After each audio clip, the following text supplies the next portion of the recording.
So welcome everybody back to the District 142 podcast. This is the continuing series in our video podcast, and we're very excited today.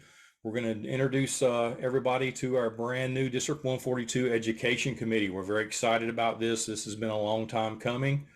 Had a few years there during COVID when everything was sort of paused with the Education Committee, and the committee's back up. It's better than ever. We're getting ready to go out into the field and start training. So we're going to introduce everybody to the committee, and then we're going to have a conversation with Education Committee Chair Al Melendez. So I'm just going to kind of switch over here where we can introduce the committee members one at a time. So Sherry, if you want to go first, introduce yourself. Sure, thank you. Good afternoon, everyone. My name is Sherry Rodriguez, and I'm from Southwest Airlines in Denver, Colorado. I am a CSA there along with the shop steward, and I am excited to be a part of this new District 142 Education Committee. And I look forward to meeting each and every one of you as we go through the district to train our brothers and sisters. Thank you. Welcome, Sherry. Friend. Well, hello, everyone. I'm Yusuf Baskin, 1725 out of Charlotte with American Airlines. And I'm a materialistic specialist driver. And I'm very excited about the 142 education. We have a great team. We're coming together to try to put together a program that's really going to help empower all of our shop steward and members. And we're looking forward to empowering everybody. And watch out, because we're coming to a city near you. Fantastic. Thank you. Thank you, Yusuf. Right, thank you. Welcome. I'm Nancy Bloom, and I'm with Southwest Airlines Customer Service Agent, shop steward, and I'm really excited about the Education Committee and bringing all this information to our brothers and sisters. Awesome. Welcome. Welcome, Nancy. My name is Guy Johnson, 1782 out of the South Bay, California, with Southwest Airlines. I'm a shop steward there, and just super humbled and optimistic about the wonderful program we got going here, and looking forward to meeting all you out there and getting to know you and helping to empower our sisters, brothers, and siblings. Wonderful. And once again, just welcome and thank you. Thank you. Well, I'm Candy Lewis from Southwest Airlines, working in Corpus, Local Lodge 2198. Really excited about the education program, excited to get out there and teach everybody. I hear that everybody's eager to get on our classes, so I'm excited about that. And just really looking forward to meeting all those brothers and sisters out there that I haven't met yet. Wonderful, wonderful. Well, thank you. We appreciate it. Can't wait to see you, all of you out in the field, and welcome. Thank you.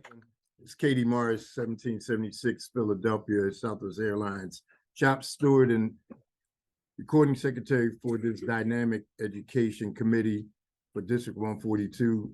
I've been campaigning on my own just to be a part of this for 2 years before they even announced that it would even happen.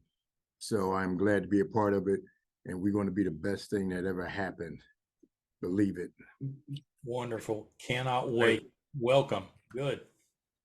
Okay, my name is Patrick Hamilton. I'm from American Airlines, where I'm an aircraft maintenance inspector. I'm really excited to be here, and I hope it goes as well as I think it's going to. Wonderful. Welcome. Welcome. So glad you're here. Brother Al, how are you doing? I'm doing great. How are you, Todd? Wonderful. Wonderful. So before we go on further, I guess we should also mention we have a couple of people, I believe, that are not with us today. Correct. Ian Cole and Mike Mead. So hopefully down the road, everybody will get a chance to meet Ian and Mike. But for now, this is the most of the committee that we've gotten here. And as this education committee picks up steam, and as it really starts rolling out into the field, I think people are going to be really impressed with what they see. And I think they're going to be just really amazed at what it took to pick the people that we picked. Because I mean, this group is a little overview in a way of everybody in our district, all the different backgrounds and that sort of thing. And I think it's just going to be amazing, once everybody rolls out there. So, Brother Al Melendez, tell us a little bit about yourself, and then tell us, what was it like when you were chosen to be the committee chair? So my name's Al Melendez, and I'm from Local Lodge 845, District Lodge 142, Education Committee. The day that I received the call from Brother Coveney to chair the committee was a pretty exciting day for me. I know that there was a lot of folks that would do just as good of a job, if not better. But I was given the opportunity, and I'm trying to do the best I possibly can to move it forward throughout throughout 142. We're so looking forward to it. It's been a long time coming now for District 142 to have a full-fledged active education committee. The education committee has always been there. It's always been a part of 142. And, for the last few years, as we kind of went through that time warp that was the COVID era, things sort of shut down. We weren't allowed to do a lot of in-person meetings. Travel was restricted for a lot of our members. So it didn't make sense, to kind of keep things going on a steady basis. So everything just sort of slowed down. I won't say it shut down. Everything just sort of kind of went dormant, I guess you will. But we're back in action now. So how badly do you think this committee is needed right now? We know that District 142 is growing in leaps and bounds. It's getting bigger all the time. We've got more new members coming in every day. So how badly is this needed right now? Well, I'll be honest with you. From my own personal experience, I just gave up my committee chair position in Las Vegas, and even in Las Vegas, we're at a loss with the proper amount of training to get our new shop stewards, which we've got quite a few there. So it's just been a struggle trying to get the education out there. So this team is going to bring on a new level of education that'll assist in the grievance program manager that's up and coming. Hopefully we'll see it lights on pretty soon. It'll also give us an opportunity to bring on different levels of education to the membership. We'll be starting off with Shop Steward 101, and hopefully we'll progress from there as once we get all the shop stewards that need the training yesterday. Once we get them through 101, we'll progress to bring them on and bring them back for a secondary shop steward course. Well, that sort of, it was a wonderful little segue there right into my next question, which is, what are the kind of programs can our members expect that will be offered by the committee? And I know some of these will be down the road. There'll be probably some that will be sooner rather than later. And then as the committee evolves and our education opportunities evolve, but outside of just, shop steward, like you say, shop steward 101, what are the programs are you expecting that's going to be brought to our membership? So right now we're really focused on bringing on the basics of shop steward courses. That's probably going to be very challenging since we haven't had any type of shop steward training for over 3 years. Yeah. So as soon as we get through that and we get kind of up to speed on where we need to be, I think that the sky's the limit, so to speak. I think there's going to be lots of different opportunities for different types of training, some that we haven't even identified yet. So we're looking forward to developing this program as we're going along. This week, we've been here at W3. We are in a special created course specific to this team so that we can get started in rolling out the training. So other areas that we've got, we're in the planning stages of bringing on a Southwest conference here at W3 that'll be happening shortly, and will be announced those dates, along with in Alaska. Again, those dates will be announced, but we're looking forward to that, preparing for that, and that's going to be a pretty major undertaking for this team, but we're up for the task. Absolutely. Well, let's talk about the process of getting into these classes. So, how is that going to work, for local lodges, for instance?